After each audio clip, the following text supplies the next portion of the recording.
All right. So today I am so excited to have Dr. Claudia Aguirre on the podcast. So Dr. Claudia is a neuroscientist and mind-body expert specializing in the connection between the brain and the skin. She earned her Bachelor of Science degree from UCLA and completed her doctorate at the University of Southern California, where she investigated hormonal interactions in the aging brain. During her academic journey, she also researched molecular mechanisms of schizophrenia at the National Institute of Mental Health. She's passionate about making science accessible, and Dr. Aguirre has created several TED education lessons that have reached millions worldwide. She has also presented on the brain-skin connection. Her work has been featured in publications, and she's collaborated with platforms like Netflix. Dr. Aguirre consults internationally as a professional speaker, writer, and spokesperson in the health and wellness industries. Her expertise encompasses a broad range of topics, including neuroscience, skincare, and wellness, with a particular focus on longevity in the aging process. Beyond her professional endeavors, she's dedicated to bringing science to everyone in a fun and digestible way, traveling the world, lecturing on various topics under the wellness umbrella, and you strive to lead a healthy life yourself. Welcome to the podcast. Thank you. Thank you for having me. Of course. There's so many things that I'm interested in there. Longevity, skin, the brain. I am so excited to dive into all the things today. Yeah, same. Yeah, today I really want to focus on a few key tenets, and then we'll kind of explore some other areas as well. So definitely want to talk about the differences between the male and female brain. I know that that's really what I'm trying to investigate, right? We have so little data on we have so little research on women overall, right? Mm-hmm. So it's really exciting to me to look at the differences because we know that there's a lot of differences. And then also talking about brain health, anti-aging for the brain or how the brain ages. And, I'm so excited to explore the brain and skin, relationship. So let's just start with what got you interested in neuroscience?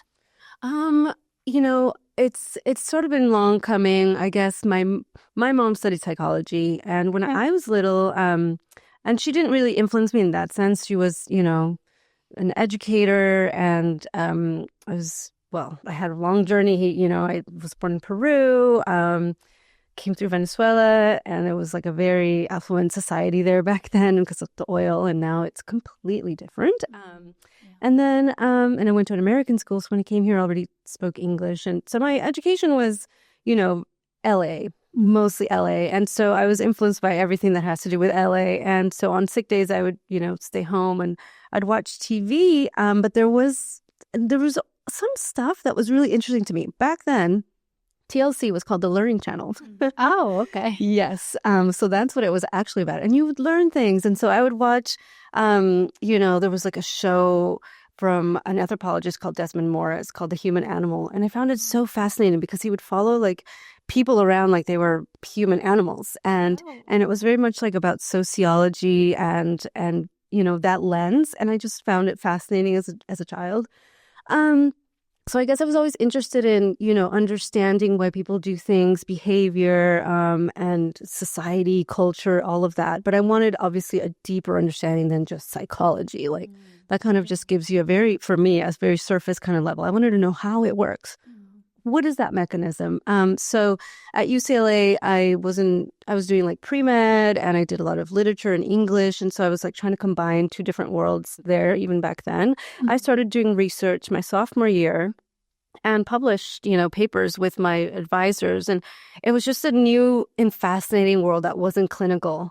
That was very much like a bubble of knowledge, and I loved it. And so that's why I went to the NIH to do a program there. And I was probably in the top lab for schizophrenia research, in the world. And it was just so fascinating to see, clinicians and scientists working together, and really, trying to solve big problems, which I think scientists at their core are very, creative in that sense, because they endeavor to solve a problem that has no solution yet. Mm-hmm. And so you have to think really outside of all the boxes, right, to understand how to do something that's long lasting, and science for science sake. So just understand it so that we get a better understanding, not because it's tied to medicine or pharma or anything like that. Then I decided that 1 year of snow was enough. And so I just only wanted to come back to LA. Yeah. My whole family was here and I grew up in LA. So I only applied to schools here and I already went to UCLA. So I decided USC. So yes, Trojan and Bruin. But I spent about 4 years in each program. So a little bit less, under 4 for my undergrad and 4 for my PhD. Yeah. Well, I mean, it's obviously such an interesting discipline in general. What are a few things that you think everyone should know about the brain, just to start? Oh, yes. There are some myths out there. The whole 10% of your brain is being used. I don't know if it's already finally being quashed, but that's not true. Okay. We don't use 10%. We use all of our brain. Okay. Not all the time, but we use all of our brain. There's not one little brain region that's just sitting there like idly, Another big myth is that you're born with the amount of neurons you're always going to have, and that's it. We also know that that's just not true. Obviously, there's neuroplasticity, and there are new neurons being, born in specific areas of the brain. So that's another thing. A long time ago, people would say, well, if you kill your neurons, that's it. You won't get any more. But we know that's not true. Look at stroke victims, epilepsy, in childhood. Some of them have their entire hemisphere removed. And you wouldn't tell if that happened to a child at age 4. By age 10, you're probably a completely normal looking child with all of the same, things that they do. They can write, talk, do everything because the brain is that malleable. So that's a big thing for people to understand. Not to damage their brain so that they have to work hard to get it, but to know that if some damage happens, that it can be, maybe not completely reversed, but it can definitely be fixed. And what are the 2 questions from that? Is there anything that we can do to encourage that new growth of neurons? And then what areas do neurons still, kind of rebirth new neurons? You said it's just a few areas? Yeah. So one primary one is the hippocampus. And the hippocampus is like the seat of learning and memory. The hippocampus is also divided into different regions. It might be a little too technical, but there's like the dentate gyrus and different parts of the actual little structure. And it's a tiny little subcortical structure. But it's connected to obviously all of the brain. And it's very sensitive part of the brain. So stress, psychological stress, even environmental stress can affect the hippocampus. Learning is partly done within that hippocampus. Memory is a big, hippocampus is probably like the main section of the brain that's really involved in memory. But we also know that memory happens everywhere, in the cerebellum for motor, muscle memory kind of things. Our body can also store memory in that sense, not in that sense where you have like long-term potentiation of the neurons, but you have, different ways that memory is formed. So in terms of creating new neurons, it's called neurogenesis. So for neurogenesis to happen, you need stem cells, like baby neurons, and they have to differentiate into full mature neurons. So sometimes you have neurogenesis with a little bit of like the babies that may or may not differentiate. So it's like a multiple step process. Exercise has been shown to really, create new neurons just from the neurogenesis perspective. So, you can look at that research and see that, yes, doing movement and exercise can increase neurogenesis. Also, obviously, learning, like if you can try to be a lifelong learner, I think that's a big, big plus for the brain. Even the elderly brain can learn, that whole old dogs can't learn new tricks. False. They can. And us as humans, we can as well. So there's a lot that the brain loves to do. It loves to be enriched. And I think just because you're getting a little slower with aging doesn't mean that you can't, play cards with your friends. Again, socializing is a big part of also, I think, healthy connections within the brain. So healthy connections outside, healthy connections within the brain. That makes a lot of sense. What do you think AI is going to do because I feel as if people are going to get so dependent. We're already a Google society, right? Like you want to know something and then you Google it. So what about AI? It feels like we're going to get even a little bit lazier, but I would love to hear your opinion. Oh, I have lots of opinions on that. As sort of a mind-body expert, my view of the brain, a lot of it comes bottom up. So traditionally we've been taught about the brain for the brain. It's kind of like you learn about the brain and it's for the brain, but actually, and yes, the processes go down and it's the executive, function. It's in charge of your body, but your body is also in charge of your brain. Mm-hmm. So when we rely on technology that depletes us being in our bodies, that has some serious potential, downstream effects for the brain and for your body. For example, we don't even type anymore, right? We're just speaking. So the auditory pathways are activated, but you have lost your hand to mind connection.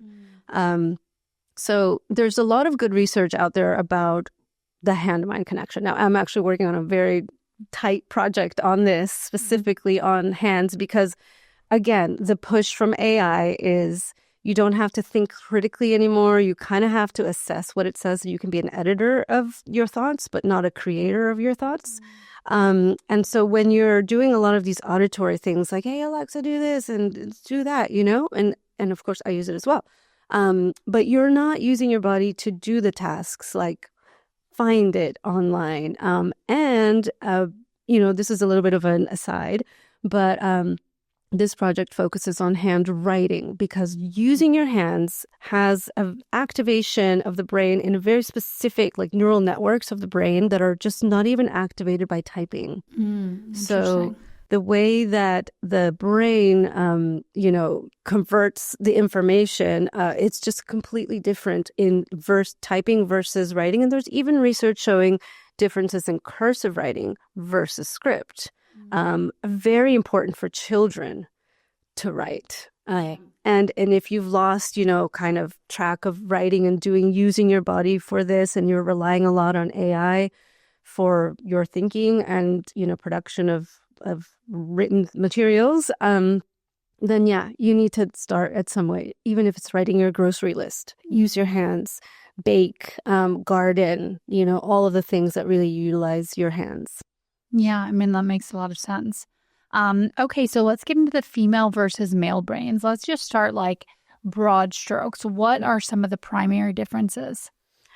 So in terms of the architecture of the brain, so in terms like the structure, a lot of the early research was, done on animals, and animal research is mammalian, but it is different. So, sometimes it is hard to translate. So that's why we need translational science. But sometimes it's hard to translate some of the mouse studies that have been done because they are nocturnal. They have a much larger olfactory bulb. And so their senses are different than ours. So, sometimes it's tricky to see. But mouse studies, animal studies have shown that there are some key differences in the brain structures of males versus females. And you can see this in humans in terms of like mood, memory, and stress. Those are probably like the main behavioral effects of these changes in the brain. Sometimes there's, articles talking about how there's differences in cortical thickness or size. But I would take this with a little bit also grain of salt because cortical thickness can be affected by a lot of different things. Same thing with white matter. So white matter versus brain matter. White matter, we're not talking about myelin. And that obviously has to do with the speed of the transduction of like the electricity going on in your brain. But it's, there's some differences there that have been shown in past literature. But I would say if you want to focus on the differences, focus on like the outcomes, the outputs of these potential structural differences. So the hippocampus, great. I talked about it. So we already kind of know a little bit about it, right? It's this very important structure for learning and memory, but it is also highly, sensitive to stress. And I think that there's pretty good research showing that women experience stress differently than men. There's that hypothesis that if you get into like the nurture and the overprotection when you're under stress as a woman, as a female versus a man that might want to do the fight or flight and fight, right? Or maybe fly away or maybe run away. But a woman kind of gets the females get that sort of nurture instinct going to be like protect because evolutionarily all of this makes sense, right? We have children and babies that we must protect at all costs. And And I think also women are very much in tune with their immediate society and their bodies differently because of just the way that we're constantly being bombarded by our hormonal changes and fluctuations. So this plays into brain as well because, I mean, a lot of people out there in general, maybe not your audience, but a lot of people don't know that hormones are produced everywhere. You know, yes, you can make estrogen from your ovaries, but your brain also produces its own estrogen, and it has a different function in the brain. Your skin produces its own estrogen. It has a different function in the skin. Testosterone, all the hormone, cortisol is made in the skin, by the skin, and for the skin.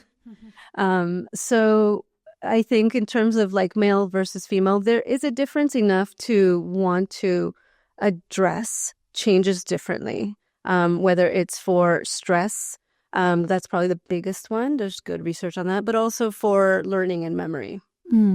So I'm so fascinated by the differences in stress because I wear an Oura ring, and I know, like, you know, the science states that women process stress and experience stress and perceive stress and at higher levels, but I also see it directly in the data. So I'll look at my husband's Oura ring.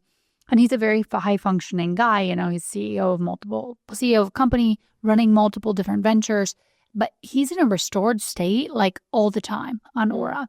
My stress is just higher. It's simply higher. So why exactly is it? So the hippocampus is bigger? Is that what you're kind of saying? Or, like, what area of the brain is controlling that? And we can probably go back to, you know, we have more perceived stress, I would guess, because we're meant to be mothers and we have to be more aware, right? So it makes a lot of sense, but it's just so fascinating to me. And then I'm wondering what, if anything, can we do to optimize that, to like reduce our stress as women? Because we also know that 80% of doctors' visits are related to stress. So it's a huge component of longevity. Yes. So in terms of brain structure, that would be more the hypothalamus. Okay. So the hypothalamus will release hormones that then tell the pituitary to release more hormones that go to your adrenals. So when you're talking about stress, are you talking about like the HPA axis or the SAM axis? And either way, you are releasing epinephrine, norepinephrine, cortisol. Those are your stress hormones that are probably being tracked if you're doing a blood test or a saliva test. With Aura, you know, they do different ways to measure. So they'll do like an HRV. I don't know if they still do that. I was in contact with a Finnish CSO a long time ago. And then they moved into sleep, and that became like their big thing. And now they're moving into women's health, which is great to see. They are, and it's exciting. Yeah, it's great to see. So with cortisol, it's important to know that it's not just triggered by stress. It's also triggered by, you know, melatonin would be like the opposite effect of it, right? So if you're not getting good sleep, you're going to have higher cortisol levels. Not necessarily your stress, but you didn't sleep well. And women tend to have changes in their sleep a lot more than men in terms of aging in particular. So menopause, some of the biggest issues with that are sleep. You know, they can't get to sleep. The sleep is truncated, or it's just inefficient sleep.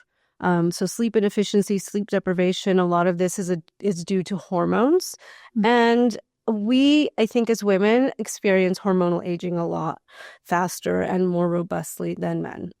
So I think stress is coming. You have to think about it from like all the different ways, right? There's environmental stress that puts stress on your tissues and organs. And so if your husband has something that he does that maybe is very immediately brings him back to a good baseline, I think men are easier in that way. It's their mechanisms are not as sort of not confusing, but they're just not so, all over the place as women are because of hormones. So thinking through what we can do as women. So I've kind of like, obviously just intentional stress reduction, right? So I have like different points in the day where I'm intentionally trying to get into parasympathetic. Something else has been so interesting that puts me in parasympathetic like immediately and keeps me there is hyperbaric oxygen. That's been a newer finding of mine. I've been doing hyperbaric for, like 5 years, but I have a hard shell chamber upstairs in my bedroom. But I found that really beneficial because literally within minutes of getting in and it being fully pressurized, it drops me into parasympathetic. But what I want to like identify kind of like backed by neuroscience protocol for women to de-stress. What are some of your favorite ways to do that, or what would be your recommendations? Again, coming from the body, I think is really easy and important. So even using like the trauma sort of techniques, right? Like tapping, and reminding yourself, grounding yourself, really. So if you're in a point of like high stress or anxiety, really grounding yourself, don't grind. That's too hard. That's stress. Gets you back into your body. And I think that is the number one thing to do before you get into any other sort of, protocols or whatever, right? Yeah. Get in your body first. Because when we stress, we're dissociating. And and that means we're outside of our bodies. And so we do things that our bodies don't want necessarily, are not asking for, like eating or pushing ourselves or not feeling pain. And that's because the stress is causing blunting of some of those sensations. So getting into your body with, all of the senses, auditory, taste, touch. So there's a few things that I think in terms of more trauma healing that people, recommend. And it would be like, listen to the sounds, right? Like go outside, listen for birds. Hopefully there's birds around you. Listen to that immediately. They're called naturalistic sounds in the brain, have been shown to really reduce stress levels. Looking at specific colors is also, this is beautiful. We see green. Looking at specific colors that are, again, nature colors, like real colors, also stimulate the brain in a very specific way. This is a whole different area that I've lectured on called neuroaesthetics. So what does looking at green and blue do for the brain? That's very different than looking at art or different than looking at something else that we consider maybe beautiful. And it's changing our brain and putting us back into that sort of relaxed state. So if you can, get outside, look outside, listen also for the sounds, put something in your mouth so you can taste it and acknowledge the taste, right? This is almost like a mindful eating, mindfulness exercise. And after you've used your senses, touch something. It could be the tree, it could be a plant, it could be your hands or, your body to kind of like get back in your body. I think those are sort of some key, very simple things to do to regain that parasympathetic, you say, Benson from Harvard many years ago was talking about the relaxation response, which is the opposite of the stress response. And it's something that's very easy to do as well. You just need to be more mindful and conscious about it. Yeah. Yeah, I love that. So, essentially like going outside on a nice walk, that's like you're feeling the pavement, you're seeing the colors, you're smelling probably like up here in the hills. My mom pointed out when she was in town, it's so fragrant of flowers. So smelling something. So just by going on a walk, you get a lot of you get the sun, you get like, a long vision. So that's maybe you hug a tree on the way out. Yeah. So that's okay. Get great. Into nature. Yeah. Get in your body, get into nature, and that will set you up for, really getting back that parasympathetic that you want. Can you talk more about the tapping? So what is kind of the process? How long do you do it? Where you tap? So I'm not like a clinical therapist, so I don't do this, but I know about it in terms of like how you're using, and you can look it up. So your audience, I'm not the person to explain exactly how it works, but you're using it to tap, and you got your vagus nerve, right? And your vagus nerve is wrapped around all of your organs. And it's the biggest nerve. It sends the signals back to the brain. And so you're kind of getting your vagal tone back by accessing it through the body. So you could tap your chest, and I'm not sure how many times, but do as it feels good. Yeah. You do it, and you kind of like are reminding yourself, like, look, I'm here. And also have like really open, gentle thoughts with yourself. Because if you're really stressed and anxious, like, acknowledge that it's okay, and that you're going to calm yourself down. We do this when we're moms, right? Like I'm a mom, so with babies, you already instinctively know like the rhythm of it. There's very specific, we can talk about this now or later or whatever, but there's so much specific neuroscience around touch and specific touch, right? Like I'm talking about a tapping, it has like that rhythm. Gentle caress is very different, and it activates a completely different part of the brain than what normal touch does, which is the somatosensory cortex. Interesting. What is that activating? Like more like slow? So there are very specific fibers in the skin called C-tactile fibers, and they are only activated at a velocity of like 3 centimeters squared. A very gentle motion on the skin, on hairy skin versus what we call non-glabrous skin, meaning like the palms of your hands don't have hair. You have an extra layer on the skin called the stratum lucidum there. And so in hairy skin, we're petting, it's like the velocity of caressing a baby or petting a pet, a cat, dog, whatever. And again, I can go for days on this specific topic, so I'll try to get some little points out here. Our language really beautifully reflects a lot of this that we inherently know. So we know of the term going against the grain. It's going against the grain of like your hair. Yeah. You want to go where the hair grows. If you pet a cat the wrong way, where their hair is, their fur is not growing in a specific direction, and it doesn't activate that nerve fiber the same way. That's probably more stressful. Yeah, they're like, what are you doing? Yeah. Same thing with velocity. You got to get the velocity of these nerve fibers correctly to activate them. So you can't go, rubbing is not going to work too fast. Yeah.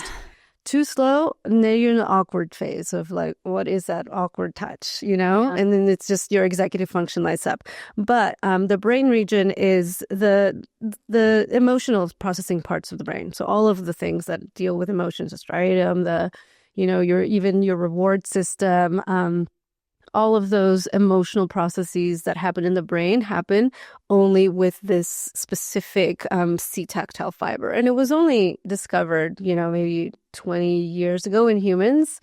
I think the first literature talked about it in longer, 80 years ago, but in cats, accidental discovery of, these very highly sensitive, nerve fibers in skin that travel to not the somatosensory cortex that tells you what you've touched, but they tell you how you feel when you've been touched. Yeah, that makes a lot of sense. We release, so a little bit maybe like oxytocin, right? So we release some of these chemicals in our brain. Is that correct? Yes, absolutely. So touch helps release of oxytocin, but did you know that if you view someone getting touched in a nice way, you will also release oxytocin. That's so we're super wired for touch. And it's not, and even like watching somebody get touched in a nice way will release oxytocin in your own brain. So one thing that we're losing is losing touch, right, with ourselves, with AI and sort of this hyper technological world that we live in, where I even know like massages being done by robots or, all the things that are on the horizon, if not here already, that will also have an effect on how our brain ultimately functions. Hi guys, I'm going to interrupt this episode for a brief announcement. As you may or may not know, I started a community for females by females, and it's a female longevity optimization community. This is a place that you can connect with like-minded women. We are all here to support each other, and there's a variety of different benefits to being a member.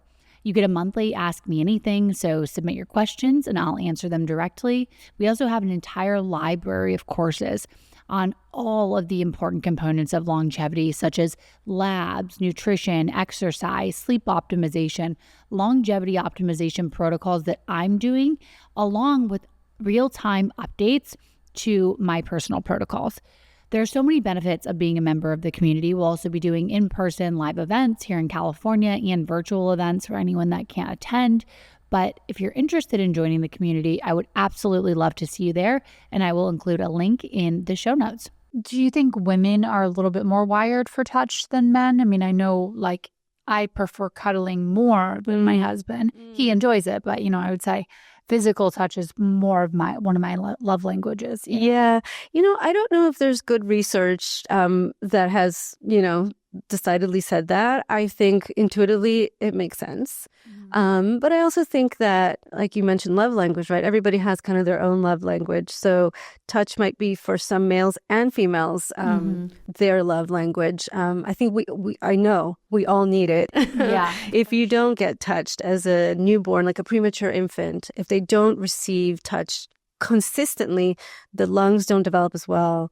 The heart does not develop as well. And so it's almost like a prescription to touch a premature infant so that they'd start developing as well as a normal infant. Yeah. Well, you would think too, a regular infant can definitely massively benefit from that.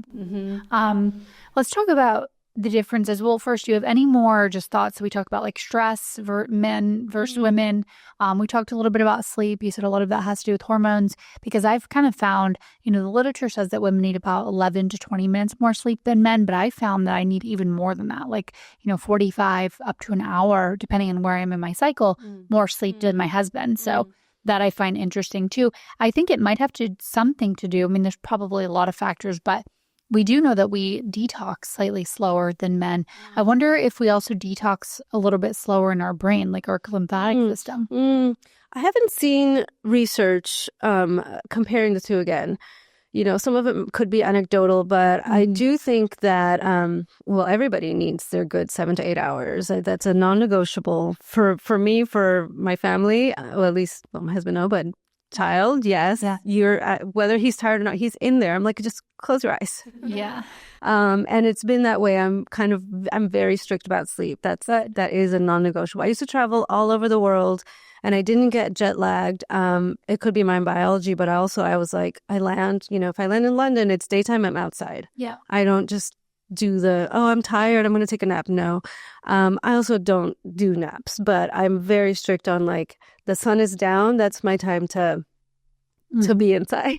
Is no napping just a personal preference, or is this something related to brain optimization? No, if I am completely sleep deprived, then a nap will be regenerative and beneficial. But otherwise, I find that I don't need it because I've gotten my good nighttime sleep. And nighttime sleep is shown to be different than daytime sleep for brain function and for, just the way that you get into the different phases. So you do get like regenerative sleep if you're taking a nap, but don't overdo it, cap it at like 40 minutes.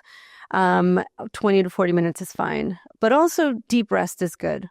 So, if you're feeling tired, which I often do, I won't nap, but I'll rest and I'll just kind of be really quiet and rest for 20, 30 minutes. And then that actually does kind of, I don't know, it just gives you that second wave. And then you stick to your nighttime schedule. But in terms of men versus women and sleep, I think there's so many different factors. I don't think there's a straight biological difference in our brains that make women need sleep more. I don't think so. But I do think that there's hormonal changes that do press on the female biology more and, cause changes to that. Again, your cortisol is probably elevated. So you need to get a little bit more rest and more sleep to really get back to that good baseline. Is it true or false that women's brains are a little bit more interconnected? Like we communicate a little bit more? Is that true? You mean to each other? Like within our own brain, kind of like women maybe better at multitasking than men because we have more interconnectivity between the hemispheres? I don't know that there's a giant difference in the structure of like the corpus callosum, which is how the hemispheres connect.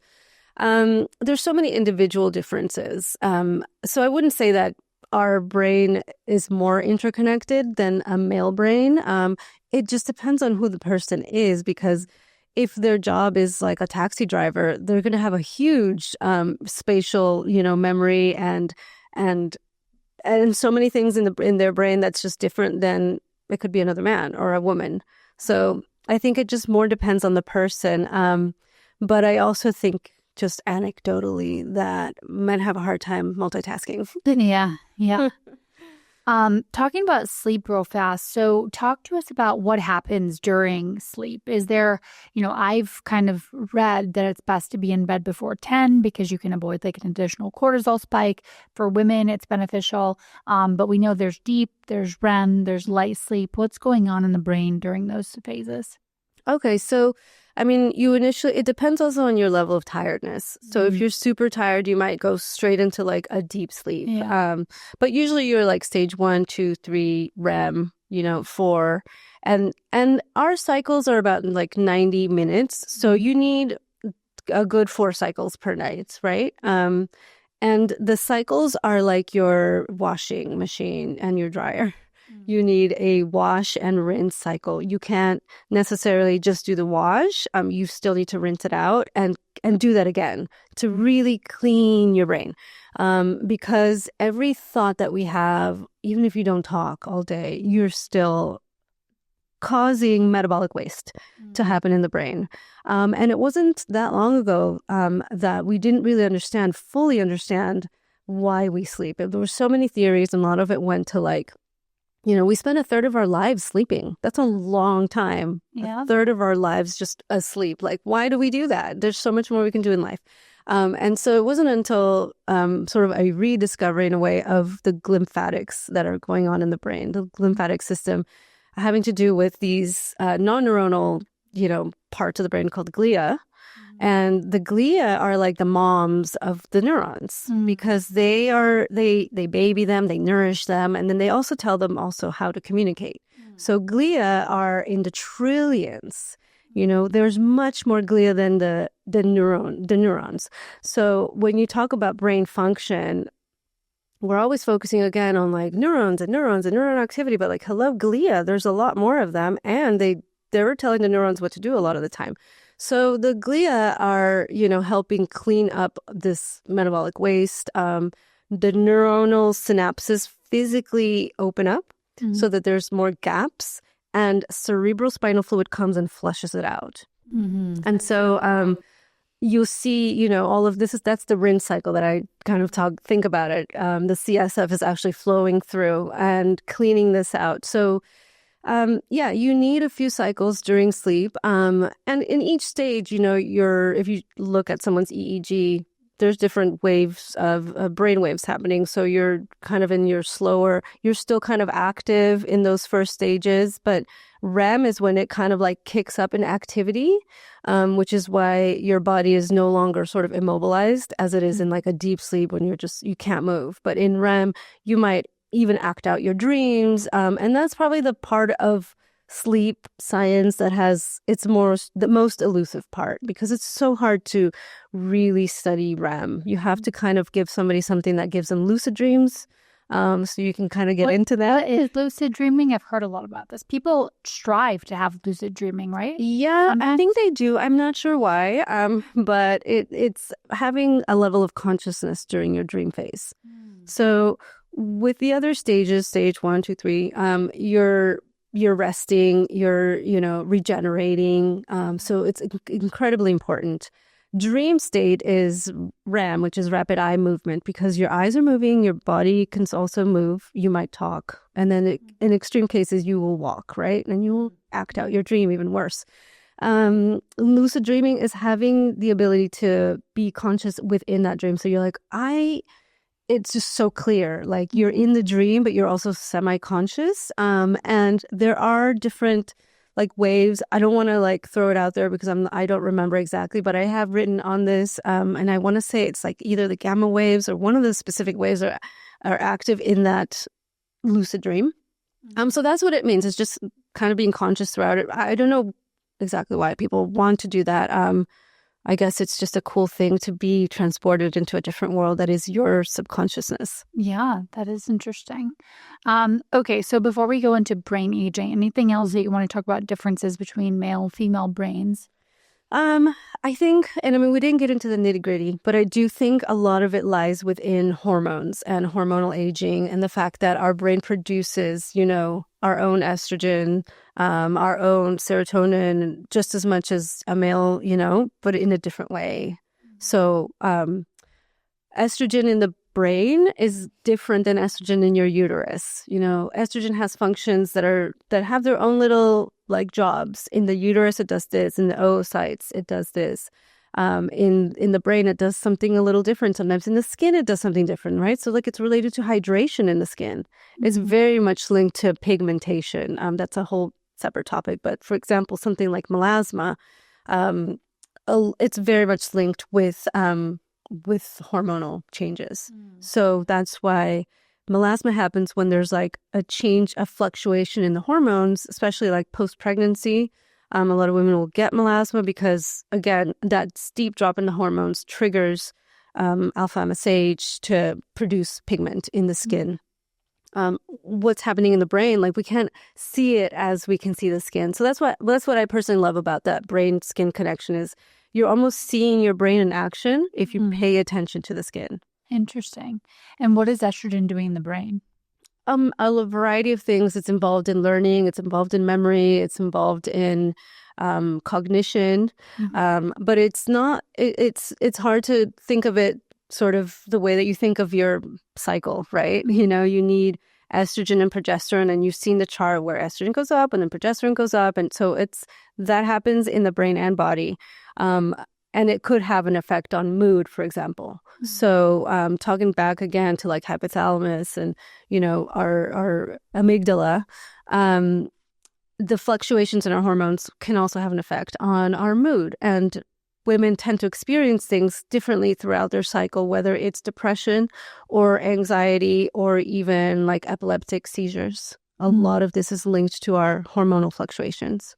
And does estrogen decrease in the brain in menopause just like estrogen overall decreases in the body?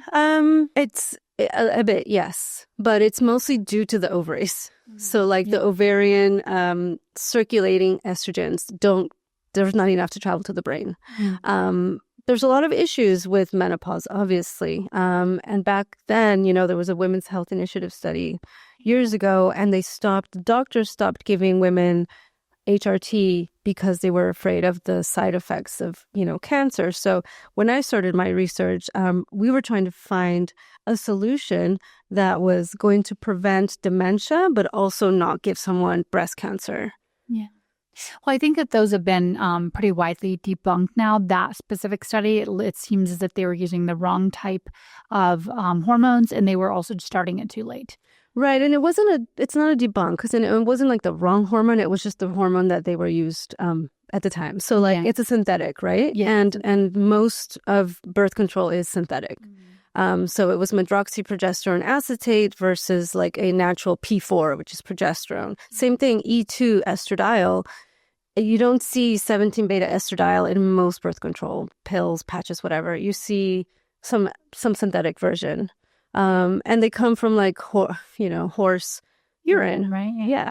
So pharmacologically, there's a variety of things. And so this study looked at MPA and a lot of the doctors stopped giving that. But that doesn't mean that they should stop giving progesterone. It just was specifically MPA. So now you can have like a natural progesterone and your conjugated, estradiol or just natural estradiol, and get, you know, really good results for prevention of like dementia and Alzheimer's. Yeah. Well, talking about that topic, we know that women are more prone to Alzheimer's, right? Why do you think that is?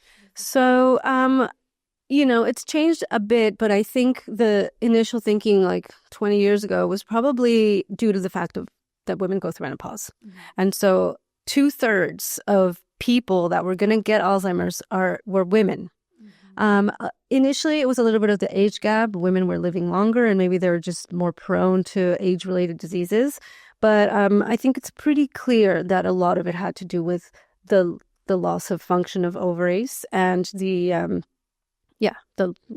obviously, you know, going through menopause and losing your estrogen and your progesterone. So a big part of the push now is to replace those hormones. So go back to the HRT and prevent, you know, some of these age-related diseases like Alzheimer's and dementia. Again, women also historically have been more diagnosed, I guess, clinically diagnosed with mood disorders, depression and anxiety. Is it because the architecture of the brain is differently? Is it because women tend to be seen as emotional and so the doctors will prescribe that? That's a really tricky thing to untangle. And so I think we need really good research to really disentangle all of that, societal aspect of things to show that whether the female brain in humans really is different enough to warrant different interventions. What is your take on this whole SSRI and it not necessarily being a serotonin deficiency. What's your thought on this whole, topic? So I think depression, just like Alzheimer's, has it's been thrown some curveballs over the years that has produced not very functional, therapeutics. So with depression, SSRIs were derived from like World War II bombs. Wow. Okay. It is not. So that, really crazy stuff. History of SSRIs is really interesting. I have an article on that I'll have to dig up and show you. But, it came because of this idea that it was a chemical imbalance in the brain. And so you needed to kind of produce more serotonin or stop the reuptake of the serotonin. Because like in the synapse, a lot of the stuff that gets, the neurotransmitters get kind of sucked back up into the giving neuron. And so that's reuptake. And for a long time, some of these things worked. But again, you think about like the 1950s America, what goes to your mind, right? It's the 50s housewife with probably diagnosed with bipolar or mood disorder or all of these things, hysteria. And I think in general, there's a lot there that played a role in how much women were prescribed, antidepressants, SSRIs. Are they the end all? Obviously not. I think now we know that diet and our gut microbiome has just as much to do with our mood as, taking an antidepressant. So I think what I do, I'm not a clinician, but I recommend a lot of lifestyle changes to help with whether it's mood changes that happen through our life cycle or also cognition, cognitive issues. So with mood, increasing specific things like fatty acids in your diet, feed those good microbiota that ultimately then produce the serotonin in your gut. So a lot of serotonin can be produced. Again, like they're in charge of a lot of our mood and our behavior. Absolutely. What would be your top 3 to 5 recommendations on helping to have the brain age better or slower?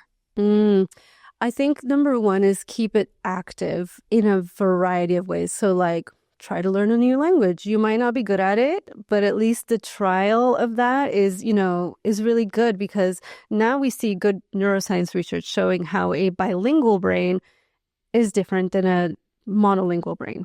And also for prevention of cognitive decline and dementia. So I think that's a key thing. And it's a very attainable thing, I think. Try to Duolingo, whatever. Try to use, something that helps you get to a different language. Practice it, even if it's by yourself in your garden. No one can hear you. Just try. That's one element of doing that. And, there's been brain training games that have come out in the last, decade. And initially they had good data and then FTC came at them. Because at the end of the day, what you test is how good you are at the game, not necessarily that your brain is better, or functioning more, more optimized in that sense. So do them anyway, but don't rely on the metrics at this point, and just looked for the older, again, it's look to the older generation and their 80s, right? What are they doing that makes them happy? You go to France and they're playing pétanque, right? You go to other countries, what are the elderly populations of other countries doing, right? That keeps them kind of happy and connected. And a lot of it is social activity. So I would say that's another one. It's so easy to be isolated in America and in general. Even the younger generations, you're just on your phone and you call it social media, but it's not the same. So I would say try to connect with real world people, keep your brain busy. Obviously take care of yourself in terms of your diet. That makes a huge difference in your brain. And just also have something that you enjoy doing, because well-being is defined by not just wellness. So we got wellness, that's the opposite of illness, but well-being is also that extra level of joy that you find in life. I love that. What about meditation? So meditation is great. I do think that it's a practice. And so if you're not going to commit to it, then you can do things that are different. And everyone has their own way of meditating, right? Like it's contemplation at the end of the day.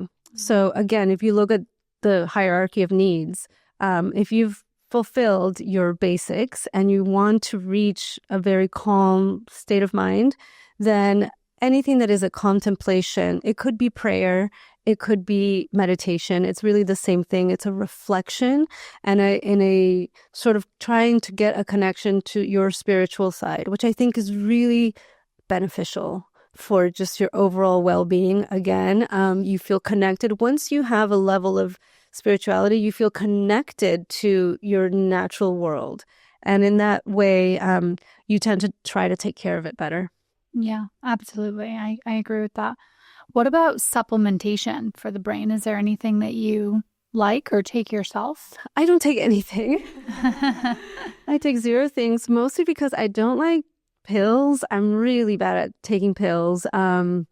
So the future of that is great because there's new vehicles, right, to get to your supplements. I've tried things. Tinctures and powders I can do more because I can just add it to like my sparkling water and it becomes like a nice pretty drink. Yeah. Or a powder, ashwagandha, like I do like that. I love those things. I don't add sugar to anything. So I like the taste of, maybe a lot of people don't, but I like the taste of like plants and herbs and roots. And I sometimes it's like it's strong, but I'm like, okay, this is my medicine. So I've been, researching on my own and like herbalism and all the different things. So for me, it comes more in that sense, right? Like a whole food. For brain, I think there's very easy things that you can. Walnuts are so good for the brain. They look like the brain, so just eat that. Yeah. It's like a very simple signal for you to eat walnuts, high in the omegas, the fatty acids. When it comes down to like the molecules, obviously there's a lot out there. But I would also put a little bit of caution to the wind, just because now you're kind of messing with like your central nervous system. And it could have some downstream effects that you might not want, right? So obviously be careful with like the things that you're putting in your body and how you're putting them and how much. Because like I said, everything has a different function. If you heard of a study that said, whatever, the molecule X is great for like getting you to sleep, or I don't know, I'm just making things up. It might have an effect on your prostate, or it might have a different effect on your ovaries, right? So just because a study is focusing on one organ or one area doesn't mean that it doesn't exist in other parts of your body. Yeah, that is a very good point. Well, this has been an absolute pleasure. Thank you so much for joining me today. And where can people find you?